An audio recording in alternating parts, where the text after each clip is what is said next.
한국 요괴 시리즈 분, 귀.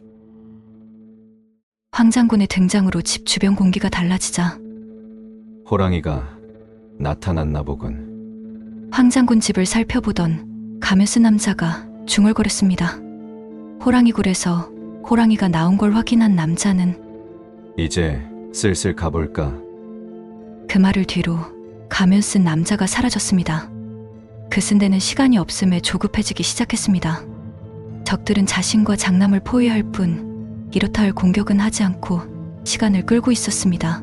자신과 장남의 퇴로를 차단당한 상황에서 섣불리 움직였다간 장남의 안위가 위태로워질 수 있었기에 그 쓴데는 좀처럼 빈틈을 보이지 않는 적들 사이를 빠져나가기가 쉽지 않았습니다.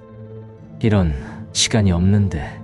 그 쓴데는 이 대치가 길어져 봤자 더 이상 답이 없다 생각했지만 적들은 자신을 무시하고 지독하게 장남만을 공격하고 빠지기를 계속 반복하고 있었기에 장남의 안위가 걱정될 수밖에 없었습니다.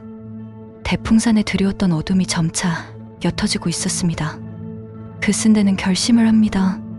더 이상 지체했다간 대풍산 너머로 해가 떠올라 자신이 사라지게 되면 장남의 목숨은 그 자리에서 끝이 나기에 조금 위험하더라도 장남을 집 밖으로 데리고 나가야만 했습니다.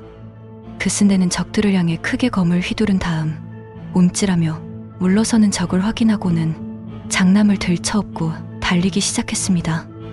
그 쓴데의 검은 마치 살아있는 듯 적들의 급소만을 정확하게 노렸고 그 빠르고 정확한 공격에 적들은 속수무책으로 쓰러졌습니다.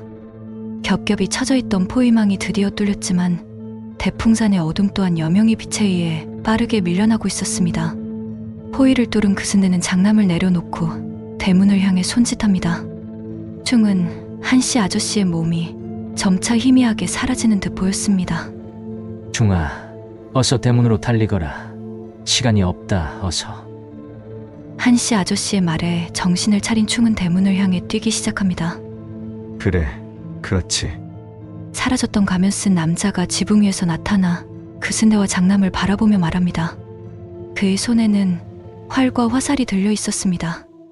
그는 화살을 시위에 당겨 그 쓴데를 향해 겨누었습니다. 그렇지. 그렇게 발버둥 치거라. 내가 고통스러워할수록 내가 즐겁지 않겠느냐. 대풍산 너머로 붉은 해가 떠오르자 그 쓴데는 점차 사라지고 있었고 장남은 대문을 향해 뛰어가고 있었습니다. 그 순간 가면 쓴 이에 당겨졌던 활시위가 그의 손을 떠났습니다. 슝, 퍽. 가면 쓴 남자의 손에서 떠난 화살이 대문을 향해 달려가던 장남의 가슴을 꿰뚫어버립니다. 장남은 그대로 쓰러졌고 아직 희미하게 숨이 붙어있는 듯 대문을 향해 기어갔지만 이내 더 이상의 움직임을 보이지 않았습니다. 그 쓴데의 절규 소리가 가면 쓴 남자의 귀에 들리는 듯 했습니다. 그 어둠 속에서 네가 아무것도 할 수 없음을 느껴보거라. 그 모습을 지켜보던 가면 쓴 남자가 말을 하며 자신의 가면을 만졌습니다. 오랜 시간 가면 속 자신을 괴롭히던 상처의 고통이 오늘만큼은 느껴지지 않는 듯 했습니다. 정리가 다 끝이 났습니다. 복면 무사들의 대장이 가면 쓴 남자에게 말합니다. 그는 온몸에 상처가 나 있었으며 그의 한쪽 팔은 어디로 갔는지 남아있지 않았습니다. 황장군의 마지막 일 얼마나 치열했는지를 보여주듯 수십 명의 습격 인원 중 제대로 서 있는 이는 몇 명 되지 않았으며 그마저도 오랜 기간 동안 치료를 받아야 할 만큼 심각한 부상을 입고 있었습니다. 들깨로 호랑이를 잡았으니 뭐 이 정도면 괜찮지. 이제 더 이상 이곳에 있을 필요가 없겠군. 주변을 둘러보던 가면 쓴이가 속으로 생각합니다.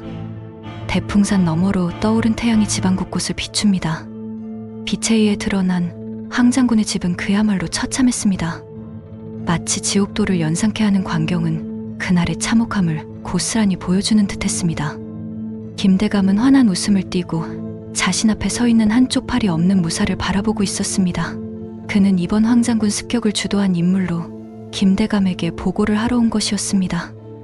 대감, 황장군과 식솔들의 시신은 계획대로 진행하겠습니다. 남자의 말에 김대감은 손짓을 하더니 아니, 생각이 바뀌었네. 우리 흔적들만 깔끔히 정리하고 나머지 것들은 그대로 놔두게. 누구든 나를 건들면 어떻게 되는지 얘 이번 기회에 본보기로 삼을 것이야. 밤새 쥐들과 새들이 그의 몸을 뜯고 누나를 파먹힌 그 처참한 모습을 보고 다시는 그 누구도 나에게 대항하면 저렇게 된다는 것을 만천하가 알아야 할 테니 말일세. 말을 마친 김대감은 크게 웃습니다. 김대감의 악독함에 무사는 등골이 오싹해지는 걸 느꼈습니다. 자기도 나쁜 놈이지만 김대감은 사람의 탈을 쓴 악마임이 분명했습니다. 한 무신 가문이 멸문을 당하기까지는 채 몇 시간도 걸리지 않았습니다. 그들은 치밀했고 철저하게 계획을 수행했기에 이 모든 것이 짧은 시간 안에 일어날 수 있었던 거였습니다. 황장군 집 담 너머로 흘러나오는 피냄새에 사람들은 인상을 찌푸렸습니다. 그들은 황장군의 참변에 대해 김대감이 이 모든 것을 꾸몄을 거라 짐작했지만 소문은 그와는 다르게 간밤에 황장군이 왕에게 받은 보물을 약탈하려던 도적대에 의해 참변을 당했고 김대감이 이를 수습했다는 이야기로 바뀌어 저작거리에 울려 퍼졌습니다. 사람들은 그 소문을 사실로 생각하진 않았지만 누구도 그날의 진실을 입 밖으로 꺼내는 사람은 없었습니다. 그만큼 이 도성에서 김대감은 절대자였고 그들을 지켜주던 황장군의 죽음보다 아직 살아있는 김대감의 무서움이 더 컸던 거였습니다. 한동안 황장군의 비호로 김대감의 악행이 잠시 멈추는 듯 했지만 그날의 사건 이후로 김대감의 악행은 더욱더 커져갔습니다. 그렇게 시간이 흘러 보름달이 뜬 밤 한국 요괴 시리즈 분기 다음 편에서 만나요. 구독과 좋아요 부탁드려요. 여러분들의 구독과 좋아요는 저에게 큰 힘이 된답니다. 여기까지 봐주신 분들 고마워요. 코롬 안녕.